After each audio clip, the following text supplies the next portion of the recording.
तो guys YouTube से मेरी दूसरी पेमेंट भी आ चुकी है एंड ये दूसरी पेमेंट पहली पेमेंट के मुकाबले 3 गुना से भी ज्यादा आई है, जिसका एग्जैक्ट फिगर आपको आगे पता चल ही जाएगा। एंड इसके साथ ही आज मैं आपको YouTube पेमेंट से जुड़ी सारी इन्फॉर्मेशन शेयर करने वाला हूँ, जो हर न्यू यूट्यूबर को जानना जरूरी है। हालांकि मैंने अपनी फर्स्ट पेमेंट वाली वीडियो में आप लोगों को बताया था, लेकिन फिर भी बहुत सारे लोगों को अभी भी कंफ्यूजन है। जैसे YouTube पेमेंट कब भेजता है, YT स्टूडियो में तो $100 कंप्लीट हो गया है, पर एडसेंस में रिफ्लेक्ट नहीं हो रहा है। पेमेंट क्यों फंस जाता है, YouTube पेमेंट पर YouTube कितना टैक्स काटता है, और क्या इंडियन गवर्नमेंट को भी टैक्स भरना पड़ता है, और भी ऐसे कई सवाल हैं जो आपको परेशान कर रहे होंगे। इसलिए आज आपके सारे सवालों का जवाब मिलने वाला है। तो देखिए, YouTube से पैसा कमाने के लिए हमें ये 4 स्टेप्स कंप्लीट करने होते हैं। पहला है चैनल मोनेटाइजेशन, दूसरा है एडसेंस अकाउंट वेरिफिकेशन, तीसरा है US tax form submission and चौथा है बैंक अकाउंट एडिशन। अब हम इन सभी स्टेप्स को डिटेल में समझते हैं। तो जैसा कि आपको पता ही होगा कि YouTube से पैसा कमाने के लिए आपका चैनल मोनेटाइज करना पड़ेगा, जिसके लिए शर्त ये है कि आप अपने चैनल पर 1000 सब्सक्राइबर एंड 1 साल के भीतर में 4000 वॉच टाइम कंप्लीट करिए, या नहीं तो फिर अगर आपका शॉर्ट्स चैनल है तो 90 दिन के भीतर में 10 मिलियन शॉर्ट व्यूज कंप्लीट करिए, अभी आपका चैनल फुली मोनेटाइज होगा। हालांकि 500 सब्सक्राइबर एंड 3000 वॉच टाइम या 3 मिलियन शॉर्ट्स व्यूज पर भी चैनल मोनेटाइज होगा, लेकिन हाफ मोनेटाइज होगा, जिससे आप कोई खास अर्निंग नहीं कर पाओगे। इसलिए फोकस करना है फुल मोनेटाइजेशन पर। अब यहाँ पर बहुत लोगों को डाउट रहता है कि अगर 1 साल के अंदर में 4000 वॉच टाइम या फिर शॉर्ट्स चैनल पर 90 दिन में 10 मिलियन शॉर्ट्स व्यूज कंप्लीट नहीं हुआ तो क्या होगा। तो देखिए, इसमें आपको घबराने की कोई बात नहीं है। आप जब ये क्राइटेरिया कंप्लीट करोगे तभी आपका चैनल मोनेटाइज होगा। लेकिन हाँ, 1 साल के पहले वाला वॉच टाइम एंड 90 दिन के पहले वाला शॉर्ट्स व्यूज काउंट नहीं होगा। और हाँ, शॉर्ट से आया हुआ वॉच टाइम मोनेटाइजेशन के लिए काउंट नहीं होता है। तो गाइस, जब आप ये क्राइटेरिया कंप्लीट कर लीजिएगा तब आप अपने चैनल को मोनेटाइज करने के लिए एलिजिबल हो जाइएगा। एंड चैनल मोनेटाइज करने के लिए जब आप अप्लाई करिएगा तो उसी टाइम सेकंड स्टेप में आपको एक एडसेंस अकाउंट बनाने और उसको अपने चैनल के साथ लिंक करने के लिए बोला जाएगा। यहाँ पर मैं आपको एक चीज बता देना चाहता हूँ कि YouTube से पेमेंट डायरेक्टली आपके बैंक अकाउंट में नहीं आएगा। YouTube आपकी वीडियो पर चलाई गई एड से जो कमाई होगी उसको पहले एडसेंस अकाउंट में ट्रांसफर करेगा, जो कि जनरली महीने के 10 से 13 तारीख के बीच में होता है। एंड फिर एडसेंस अकाउंट से पेमेंट आपके बैंक अकाउंट में महीने के 22 से 26 के बीच में ट्रांसफर होगा। अब एडसेंस अकाउंट से जुड़ी एक इंपॉर्टेंट इन्फॉर्मेशन सुनिए। एडसेंस अकाउंट बनाने के लिए आपके गवर्नमेंट इशूड ID प्रूफ जैसे PAN card, voter card, driving licence में जो नाम है वही नाम देना है, क्योंकि आगे चलकर इसको वेरीफाई भी करना होगा। बट आधार कार्ड यहाँ पर एक्सेप्ट नहीं होगा। एंड एक आदमी अपनी पूरी लाइफ में एक ही एडसेंस अकाउंट बना सकता है। और अगर आपने एडसेंस अकाउंट बना लिया है पर याद नहीं है तो उस केस में आपको ये वाला ऑप्शन सेलेक्ट करना है। गूगल आपको ऑटोमेटिकली बता देगा कि आपके नाम से एडसेंस अकाउंट है या नहीं है। ऑलराइट,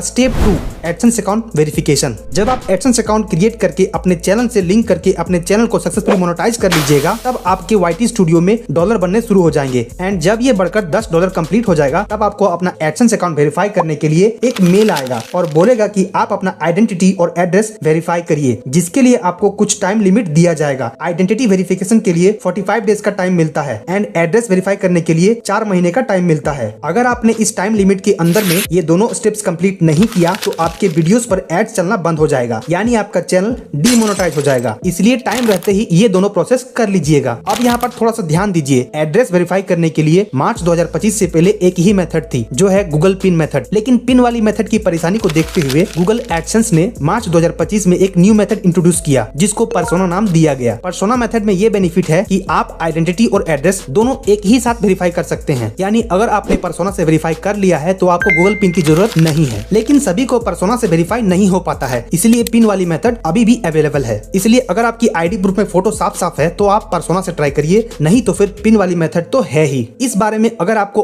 और ज्यादा डिटेल में जानकारी चाहिए तो आप मेरी एडसेंस अकाउंट वाली ये वीडियो देख सकते हो, बहुत डीपली समझाया हूँ इसमें। एंड अगर आप एड्रेस वेरिफिकेशन के लिए गूगल पिन अप्लाई करेंगे तो थोड़ा सब्र रखना पड़ेगा, क्योंकि किसी किसी को गूगल पिन जल्दी आ जाता है और किसी किसी को तो महीने लग जाता है। ये डिपेंड करता है आपकी एरिया पर। इसीलिए जिस एड्रेस पर आपको पोस्ट ऑफिस से लेटर आसानी से पहुंच जाएगा वो एड्रेस दीजिए, चाहे वो एड्रेस आपकी ID प्रूफ में दर्ज हो या ना हो, कोई दिक्कत नहीं है। एंड जब 3 हफ्ते बीत जाए और पिन नहीं आए तो आप रिप्लेसमेंट पिन के लिए अप्लाई करिए। आप 3 बार रिप्लेसमेंट पिन के लिए अप्लाई कर सकते हैं। मेरे केस में तो गाइस मेरा पहला और दूसरा बार अप्लाई किया हुआ पिन नहीं आया था। जब मैंने तीसरी बार अप्लाई किया एंड YouTube हेल्प टीम से इस बारे में बात की, तब जाकर मेरा 2 महीने डिले के बाद गूगल एडसेंस पिन आया। एंड फिर मैंने उसको अपने एडसेंस अकाउंट में डालकर अपना एड्रेस वेरीफाई कर लिया और इस तरह करके YouTube से पेमेंट पाने के लिए दूसरा स्टेप कंप्लीट हो गया। Step 3, US tax info submission. जब आप अपने एडसेंस अकाउंट में आइडेंटिटी और एड्रेस वेरीफाई कर लीजिएगा, तब आपको वेट करना है आपके YT स्टूडियो में $100 कंप्लीट होने का, क्योंकि तभी आपको यूएस टैक्स इन्फो सबमिट करने वाला मेल आएगा। हालांकि आप $100 कंप्लीट होने से पहले भी यूएस टैक्स इन्फो सबमिट कर सकते हैं, पर क्या फायदा, आपको पेमेंट तो तभी मिलेगा ना जब आप मिनिमम पेमेंट थ्रेशोल्ड यानी कि $100 कंप्लीट करिएगा। यूएस टैक्स फॉर्म सबमिट करते समय आपको इन बातों का खास ध्यान रखना है। नंबर 1, जिसके नाम से एडसेंस अकाउंट बनाए हैं उसी के नाम से यूएस टैक्स फॉर्म सबमिट करना है। नंबर 2, क्वारंटीन पर आप पैन कार्ड नंबर डालिएगा, उसी का पैन कार्ड नंबर डालिएगा जिसके नाम से एडसेंस अकाउंट बनाए हैं। नंबर 3,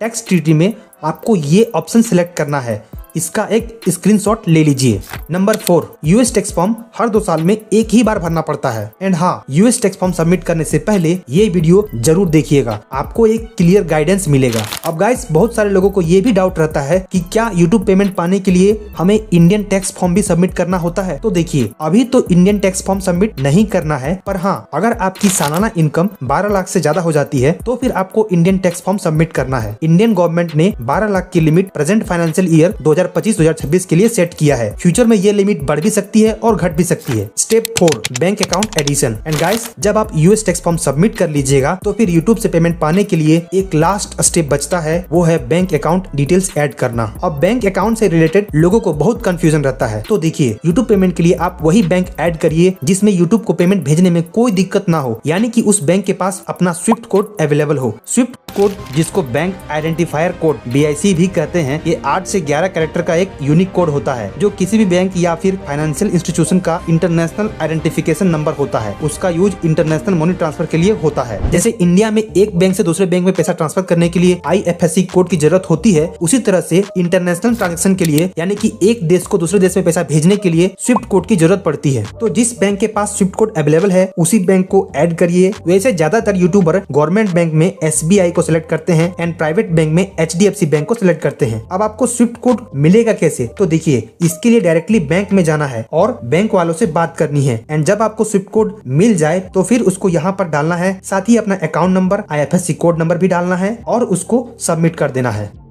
इसी के साथ आपके चारों स्टेप कंप्लीट हो जाते हैं एंड आप YouTube से पेमेंट पाने के लिए पूरी तरह से तैयार हो जाते हैं। लेकिन उससे पहले आपको YouTube की पेमेंट साइकिल को थोड़ा समझना पड़ेगा, जिसके लिए हम सीधे चलते हैं YT स्टूडियो के अर्न वाले सेक्शन पर। यहाँ पर जैसे जैसे आपकी वीडियो पर व्यूज आएगा उसी के हिसाब से डॉलर्स भी बनेंगे। व्यूज और वॉच टाइम तो तुरंत अपडेट हो जाता है, पर डॉलर्स यानी कि रेवेन्यू 24 आवर्स के बाद यहाँ पर रिफ्लेक्ट होता है और कभी कभी तो 48 आवर्स भी लग जाता है। इसमें आपको टेंशन लेने की कोई बात नहीं है। एंड जब यहाँ पर पेमेंट मिनिमम थ्रेशोल्ड यानी कि $100 कंप्लीट हो जाता है या उससे ज्यादा भी हो सकता है, तब महीने के लास्ट में आपकी टोटल अर्निंग्स काउंट होती है। जैसे मेरी नवंबर मंथ की टोटल अर्निंग्स $337.25 हुई एंड यही मेरी इस मंथ की यूट्यूब पेमेंट हुई। पर ये तुरंत नहीं मिलता है, ये इस तरह करके ऊपर शिफ्ट हो जाता है और न्यू मंथ में जो कमाई होगी वो यहाँ पर फिर से जमा होना शुरू हो जाएगा। तो आप देख सकते हो, नेक्स्ट मंथ में पेमेंट पाने के लिए आपको फिर से $100 कंप्लीट करना होगा, तभी पेमेंट आएगा, वरना नहीं आएगा। जैसे कुछ लोग सोचते हैं ना कि एक बार यूट्यूब से पेमेंट आ जाता है तो फिर हर महीने पेमेंट आएगा, ऐसा नहीं है। अगर आपने नेक्स्ट मंथ $100 कंप्लीट नहीं किया तो आपको उस मंथ की पेमेंट नहीं आएगी। इसलिए आपको लगातार काम करते रहना है और अच्छी वीडियो बनाते ही रहना है ताकि वीडियो चले और आप पैसे कमा सको। एंड महीने के 10 से 12 तारीख के बीच में आपका पैसा YT स्टूडियो से गूगल एडसेंस अकाउंट में ट्रांसफर हो जाता है। एंड अगर आपने गूगल एडसेंस अकाउंट में सब कुछ सेट कर रखा है तो महीने के 22 से 26 के बीच में एडसेंस से आपके बैंक अकाउंट में पेमेंट भेज दिया जाता है। जैसे मेरी नवंबर मंथ की टोटल कमाई हुई थी $337.25 एंड ये अमाउंट YT स्टूडियो से गूगल एडसेंस अकाउंट में 12 दिसंबर को ट्रांसफर हो गई थी। फिर एडसेंस से 21 दिसंबर को मेरे बैंक अकाउंट में भेज दिया गया, जिसको एडसेंस वालों ने एक मेल भेजकर हमें बताया। एंड जैसा कि मैंने आपको best bank for YouTube payment वाली वीडियो में बताया था कि SBI में 1 से 2 दिन के अंदर में ही पेमेंट आ जाता है। एंड मेरा सेकंड पेमेंट 23 दिसंबर को बैंक अकाउंट में क्रेडिट हो गया, जो कि है 29,782। एक्चुअली मेरी टोटल कमाई हुई थी $337.25 एंड यूट्यूब ने इस पर टैक्स काटा $2.25। फिर बैंक वालों ने $337.01 को 23 दिसंबर की जो डॉलर की इंडियन रुपीज में वैल्यू थी उसके हिसाब से कन्वर्ट किया एंड 0.7 रुपया प्रति डॉलर के हिसाब से फॉरेक्स फीस भी लिया एंड इसके साथ 50 रुपया कमीशन एंड 54 रुपया सर्विस चार्ज भी लिया। और जो फाइनल अमाउंट मेरे अकाउंट में क्रेडिट हुआ वो है 29,667 रुपया, जो कि फर्स्ट पेमेंट के मुकाबले 3 गुना से भी बढ़कर है। तो गाइस, ये थी मेरी सेकंड पेमेंट की full details and YouTube payment process की A to Z information. I hope इस वीडियो से आपके सारे डाउट्स क्लियर हो गए होंगे। एंड अगर इसके बाद भी यूट्यूब पेमेंट से रिलेटेड कोई भी दिक्कत हो रही हो तो कमेंट में पूछ लेना, मैं रिप्लाई करूंगा। वीडियो देखने के लिए आपका बहुत बहुत धन्यवाद। वीडियो को एक लाइक कर दीजिएगा एंड हाँ, ऐसे ही ट्रू इन्फॉर्मेशन के लिए चैनल को सब्सक्राइब कर लीजिएगा। अच्छा, अगर आपके वीडियो में 100-200 व्यूज आने के बाद रुक जाता है तो इसका मतलब है कि आप ये 5 मिस्टेक कर रहे हो। इस वीडियो को देख करके अभी उन मिस्टेक्स को ठीक करिए ताकि आप जल्दी ग्रो कर पाओ और यूट्यूब से जल्दी पैसा कमा पाओ। ठीक है, मिलते हैं अगले वीडियो में। तब तक अपना ख्याल रखिएगा, खुश रहिए, मस्त रहिए।